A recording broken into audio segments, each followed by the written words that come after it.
The Korthani Syndicate had spent the better part of 3 millennia perfecting the art of categorizing everything in the universe according to their biological efficiency index, a mathematical marvel that could reduce any species to a neat decimal point between 0.001 and 10.000. It was the kind of system that appealed to beings who found comfort in reducing the messy complexity of existence into tidy spreadsheets, which explained why they'd managed to bureaucratize their way into controlling 1,247 worlds without anyone quite noticing how it happened. Admiral ZYX Andravos stood before the holographic display in Research Station Epsilon Prime, her 4 elongated fingers dancing across the data streams with the precision of a concert pianist playing a particularly tedious sonata. The orbital facility hung in the shadow of Proxima Centauri C like a metallic tumor, its purpose as sterile and efficient as everything else the Korthani touched. Today's agenda included the routine dissection of Subject 47 Alpha, a specimen from the recently catalogued species designated human, current BEI ranking, 3.247 out of 10. Fascinating, Voss murmured to her research assistant, Subcommander Thex Ian, while scrolling through the preliminary data. Look at these neural pathway configurations. Completely inefficient. Random firing patterns, redundant cognitive loops, and an absolutely chaotic approach to problem solving. It's remarkable they managed to achieve spaceflight at all. Yan's gill slits fluttered in what passed for Korthani amusement. The initial survey team noted similar inconsistencies, Admiral. The subjects demonstrate occasional flashes of ingenuity, followed by extended periods of what can only be described as willful stupidity. Perhaps it's a defense mechanism. What neither of them knew, of course, was that the human in question, Dr. Elena Vasquez, formerly of the Earth Colonial Research Institute, was currently listening to their conversation through a carefully modified atmospheric recycling vent, having spent the last 6 months learning Korthani linguistics through the simple expedient of pretending to be unconscious during their educational discussions about human inferiority. The Korthani had a peculiar blind spot when it came to understanding deception. Their own species had evolved past the need for lies roughly 2,000 years ago, when they discovered that mathematical precision could solve most interpersonal conflicts more efficiently than emotional manipulation. This evolutionary development had made them remarkably successful at organizing galactic civilization, but it also meant they approached other species with a naive assumption that everyone else was equally committed to factual accuracy. Elena had been recruited for voluntary research participation during the Korthani survey of the Tau Ceti colonies. As the senior xenobiologist on Research Station Delta 7, she'd been in the middle of cataloging indigenous microbial life when the Korthani survey fleet had arrived with their clipboards, their measuring devices, and their insufferably polite requests for biological samples. The fact that their definition of samples included entire sentient beings had only become apparent after the paralysis Ray had worn off. Now she found herself in the unique position of being simultaneously the subject and secret observer of the most comprehensive xenobiological study in galactic history. The irony wasn't lost on her, though she suspected it would be entirely lost on her captors, who seemed to have evolved past the capacity for appreciating ironic situations along with their ability to lie convincingly. The research facility housed 43 humans in total, all carefully selected to represent what the Korthani considered a representative sample of the species. There was Marcus Webb, a 19-year-old engineering student who'd been chosen for his typical adolescent neural development patterns. There was Dr. Patricia Kim, a 6 to 7-year-old philosopher selected for her advanced cognitive deterioration studies. There was even little Tommy Chen, age 8, who'd apparently been included in the sample because the Korthani were curious about human larval stage intelligence capabilities. Elena had spent her first month in captivity genuinely terrified, her second month planning escape routes that had a roughly 0.0001% chance of success, and her third month realizing that the Korthani were so thoroughly convinced of human intellectual inferiority that they'd created what amounted to the galaxy's most secure research facility staffed by researchers who couldn't recognize intelligence if it filed a formal complaint with their administrative department.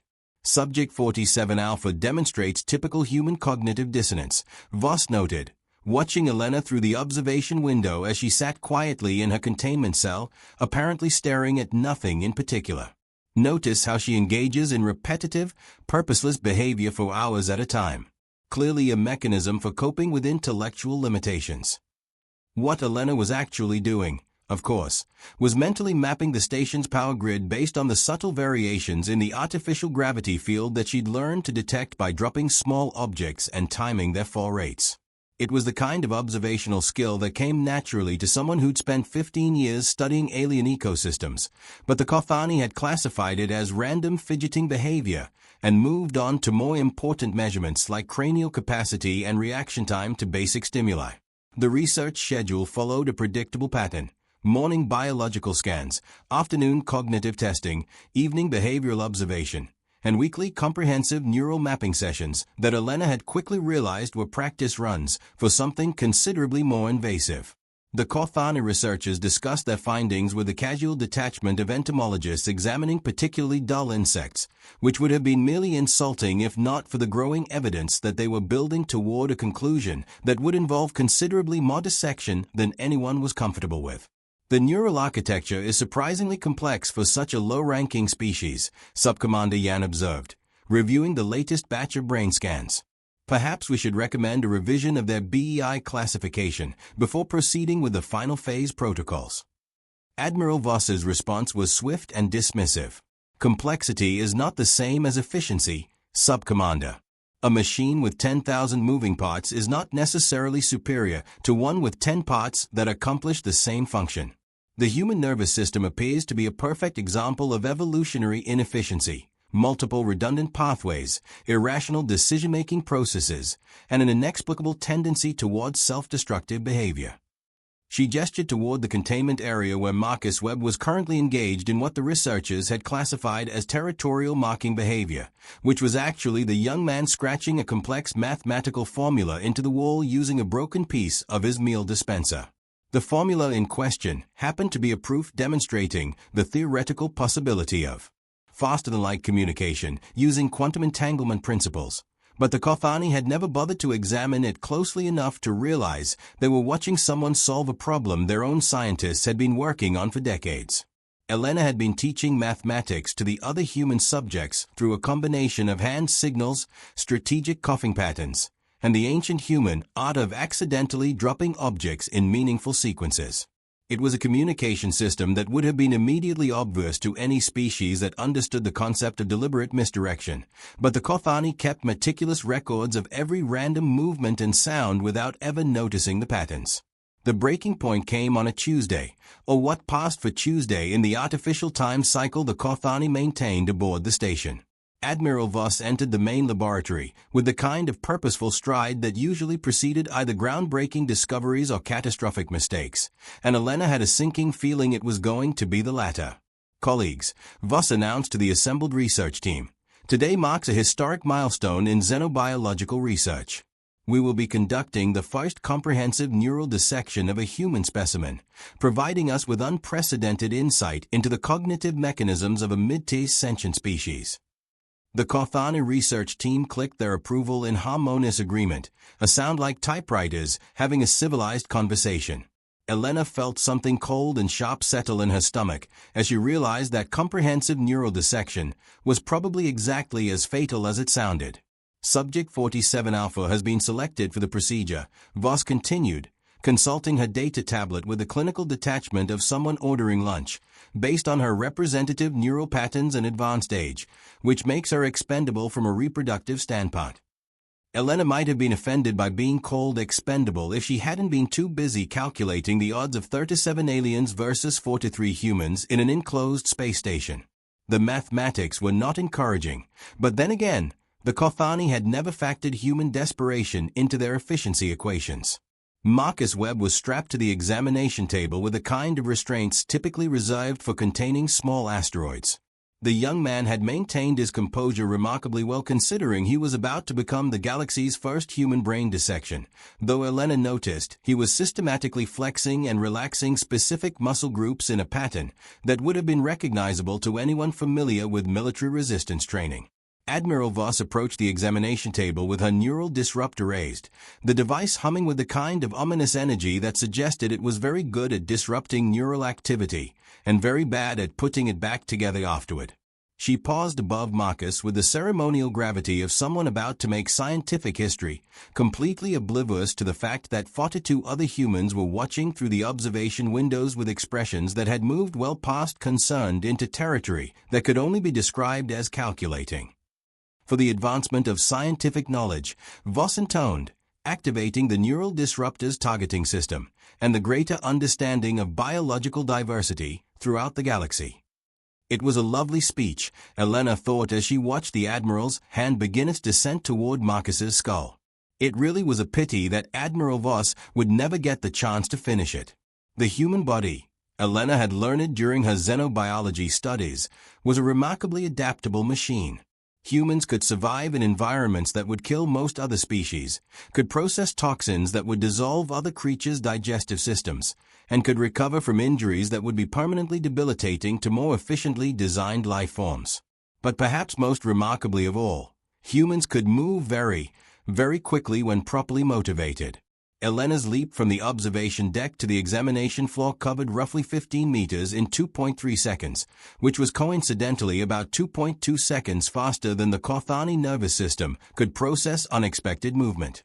Her shoulder struck Admiral Voss's extended arm with the force of someone who'd spent years working in variable gravity environments and had learned to calculate momentum on the fly. The neural disruptor spun away from the Admiral's suddenly nerveless fingers, describing a graceful arc through the air before clattering to the floor with the distinctive sound of expensive scientific equipment meeting unforgiving metal plating. Admiral Voss's hand, the same hand that had been moments away from beginning humanity's first involuntary brain surgery, fell uselessly to her side as her radial nerve cluster sent urgent damage reports to her central processing center. The silence that followed was a kind of profound quiet that usually preceded either enlightenment or revolution, and Elena had a strong suspicion it was going to be the latter. "Well," she said conversationally, looking down at the Admiral's shocked expression that was unexpectedly satisfying. The Korthani research team stood frozen in various stages of scientific preparation, their compound eyes fixed on the unprecedented sight of a test subject standing over their commanding officer. It was the kind of scenario that simply didn't exist in their behavioral prediction models, which had been calibrated based on the assumption that lower-ranked species would naturally submit to the authority of their intellectual superiors. Elena reached down and began releasing Marcus's restraints with the efficient movements of someone who'd spent considerable time thinking about this exact moment. "I don't suppose," she said to the paralyzed research team, "that anyone would like to revise their estimates about human cognitive capabilities."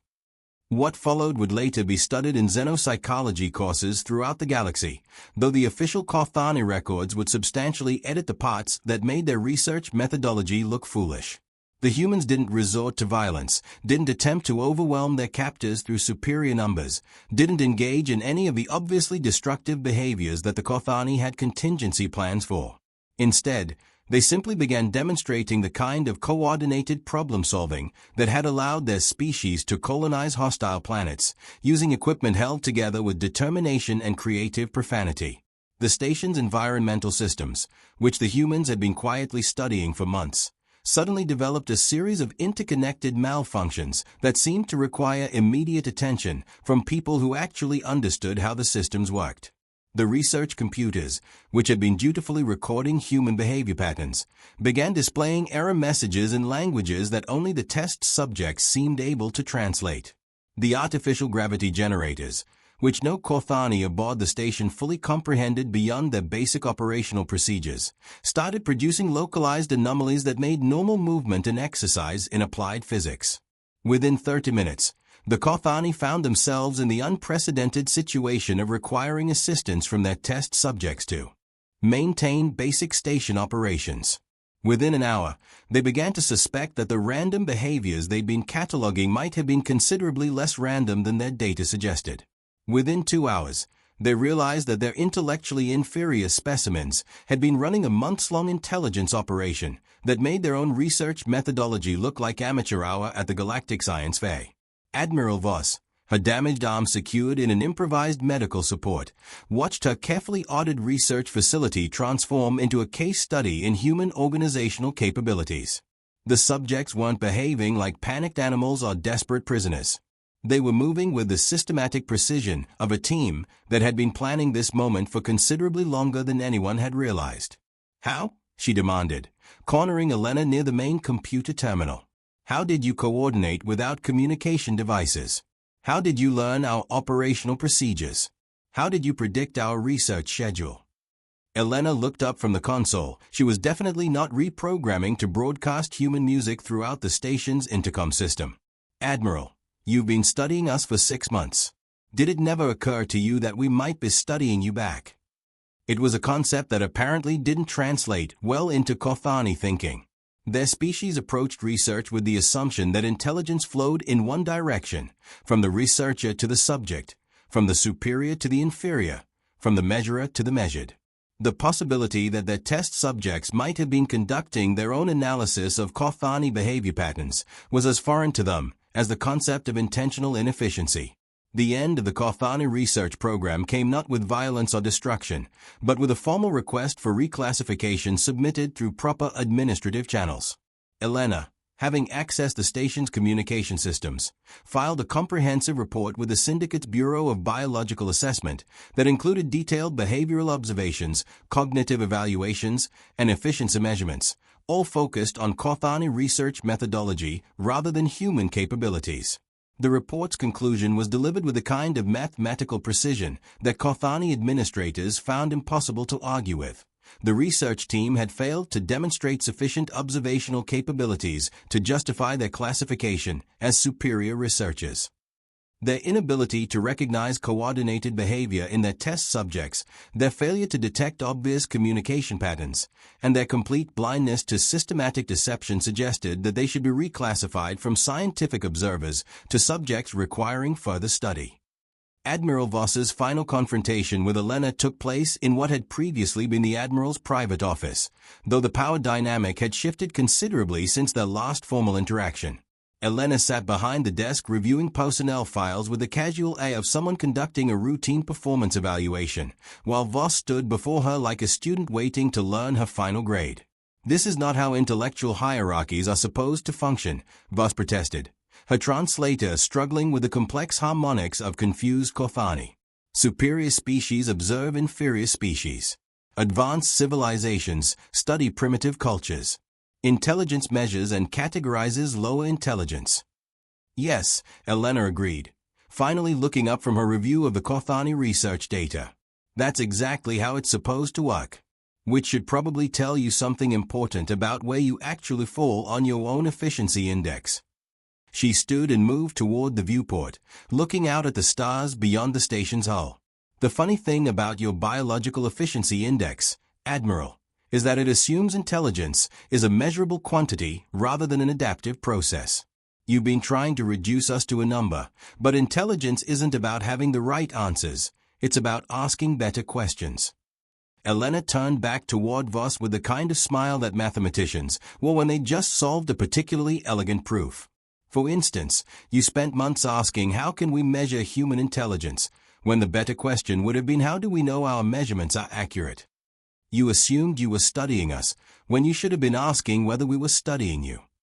The door to the office hissed open, and Marcus Webb entered carrying a data tablet filled with what appeared to be very official-looking paperwork. "Dr. Vasquez," he said with the formal politeness of a research assistant addressing a senior scientist, "the Syndicate Bureau has approved our request for a research exchange program. They are sending a team of xenopsychologists to study Korthani cognitive limitations, and they've asked if we'd be willing to serve as consulting researchers on the project." Elena accepted the tablet and began scrolling through the documents, which detailed a fascinating reversal of their previous situation. The Korthani research team would remain aboard the station as subjects for human-led studies into the psychological factors that prevented advanced species from recognizing intelligence in supposedly inferior life forms. "It's remarkable," she mused, glancing up at Admiral Voss, "how quickly the universe can recalculate its equations when someone provides better data." Outside the office, the former research station had been transformed into something that looked remarkably similar to its previous incarnation, except that the observers and the observed had switched places. Korthani researchers found themselves subjected to the same kind of behavioral monitoring and cognitive testing they'd been conducting on their human subjects, while Elena and her colleagues took detailed notes about the aliens' inability to adapt to changing circumstances. The news of the Proxima Station recalculation spread through academic circles with the speed of particularly good gossip. Within weeks, xenobiological departments across the galaxy were frantically reviewing their classification systems and wondering whether other lower-tier species might have been conducting their own observational studies.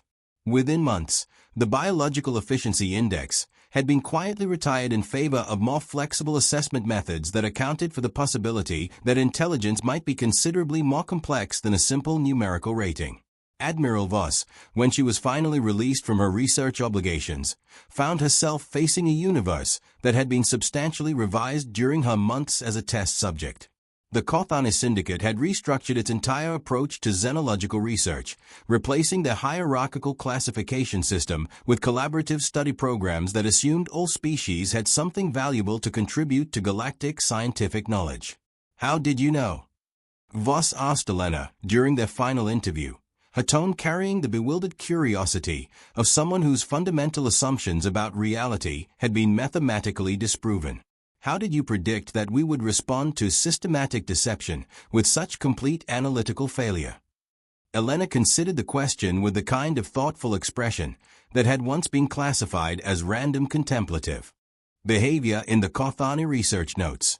"Admiral, humans have been dealing with beings who assume they are intellectually superior for our entire evolutionary history. We've learned to recognize the patterns." She gestured toward the viewport where the stars stretched away toward the galaxy's spiral arms. "The universe is full of species that mistake complexity for intelligence, technology for wisdom, and measurement for understanding. You're not the first civilization to assume that being able to categorize something means you understand it." Elena stood and extended her hand toward Voss in the traditional human gesture of respect between colleagues. "But you might be the first to actually learn from the mistake. That's worth something in my efficiency calculations." The Admiral accepted the handshake with the careful precision of someone learning a new form of mathematics, her compound eyes reflecting the starlight beyond the station's hull. Later, she would describe the moment as an introduction to a concept that didn't exist in Korthani mathematics, the possibility that being wrong about something could be more valuable than being right about everything else. Elena watched through the observation deck as the Korthani transport ship departed for their home system, carrying Admiral Voss and her research team back to a civilization that would spend the next several years recalculating its position in the galactic intellectual hierarchy. The irony, she reflected, was that the Korthani had achieved exactly what they'd set out to accomplish. They gained unprecedented insight into the cognitive mechanisms of another species. They'd just been surprised to discover that the species in question was their own. It was, Elena supposed, a reasonably elegant solution to the problem of scientific arrogance. Though she did hope that the next time someone wanted to dissect human intelligence, they'd have the courtesy to ask permission first rather than learning through practical demonstration. The universe, after all, was full of species that thought they were smarter than they actually were. And humans, as it turned out, had become rather good at helping them recalculate their assumptions. One fist at a time.